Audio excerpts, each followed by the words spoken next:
তাহলে আমরা একটা ফাইল তৈরি করে ফেলি ops.py, অপারেশনের সংক্ষিপ্ত রূপ আর কি। আমি চাইলে পুরোটাই লিখতে পারতাম, এবং এখানে আমি ফাংশনগুলো লিখব যে def add ab return a plus b, def sub ab return a minus b, def null a b return a into b, def div a b return a divided by b। এখন এই ফাইলটাকে আমি save করি। এখন দেখো ফাইলটা দেখতে কেমন, jobs.py, এটাতে আমার এই 4টা ফাংশন দেয়া আছে। এখন আমি আরেকটা ফাইল test.py থেকে এগুলো ব্যবহার করার চেষ্টা করব।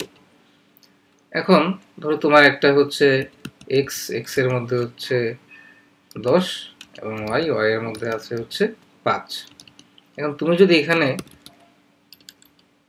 g এর মধ্যে রাখতে চাও add x, y এবং g এর মান প্রিন্ট করতে চাও, তাহলে কি হবে? python test.py। এখন দেখো name error, name add is not defined. অ্যাডটা কোত্থেকে আসলো এটা সে জানে না। ঠিক আছে, তাহলে আমার কি করতে হবে? ইম্পোর্ট করতে হবে ইম্পোর্ট অপস। তাহলেই তো আমরা একটা পেয়ে গেলাম, তাই না? কিন্তু দেখো এখন একই সমস্যা, name add is not defined. যদি আমি অপসটাকে ইম্পোর্ট করেছি তাতে আমার লাভ হয়নি, কারণ আমার কি করতে হবে? এখানে লিখতে হবে ops.add। যে অ্যাড ফাংশনটা কোথায় আছে? অপস মডিউলের মধ্যে। এখন দেখি কিছু হয় কিনা।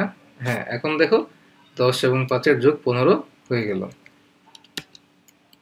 তারপর আমি চাইলে এটাকে যদি অ্যাড না করে মাল্টিপ্লাই করতে চাইতাম, তাহলে মাল্টিপ্লাইটাও করা যায় খুব সহজে। 10 × 5 50। তো এভাবে তুমি একটা ফাংশনে জিনিস ব্যবহার করতে পারো। আবার চাইলে তুমি যদি তোমার সবগুলো দরকার না হয়, ইম্পোর্ট অপস করলে হচ্ছে অপসের ভেতর সবগুলো তোমার অ্যাভেলেবল, ops.mal দিয়ে তুমি সেটা অ্যাক্সেস করতে পারবা। এখন আমরা যদি কোনো কনস্ট্যান্ট অ্যাক্সেস করতে চাই, তাহলে যেমন ধরো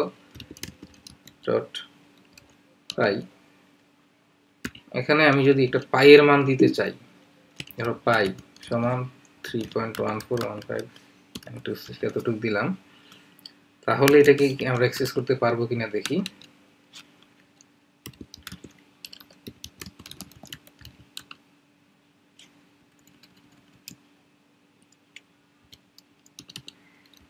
print ops.py।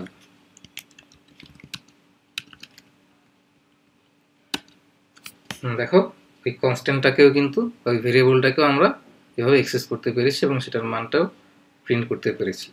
এবং এক্ষেত্রেও দেখো আমার ops.py লেখা লেগেছে। যদি আমি শুধু পাই লিখতাম তাহলে কিন্তু এটা ব্যবহার করা যেত না, তখন আবার নেম এরর দিত। তোমরা এটা প্র্যাকটিক্যালি দেখে ফেলো যে আমরা যদি কি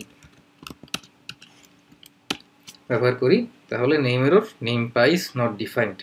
তাহলে আমরা শিখে ফেললাম যে কিভাবে একটা ফাইলে আমরা আমাদের প্রয়োজন মতো ফাংশনগুলো লিখতে পারি এবং সেটাকে অন্য ফাইল থেকে ব্যবহার করতে পারি, এবং আমাদের প্রয়োজনীয় কনস্ট্যান্টগুলোও চাইলে আমরা ওই ফাইলে রেখে দিতে পারি।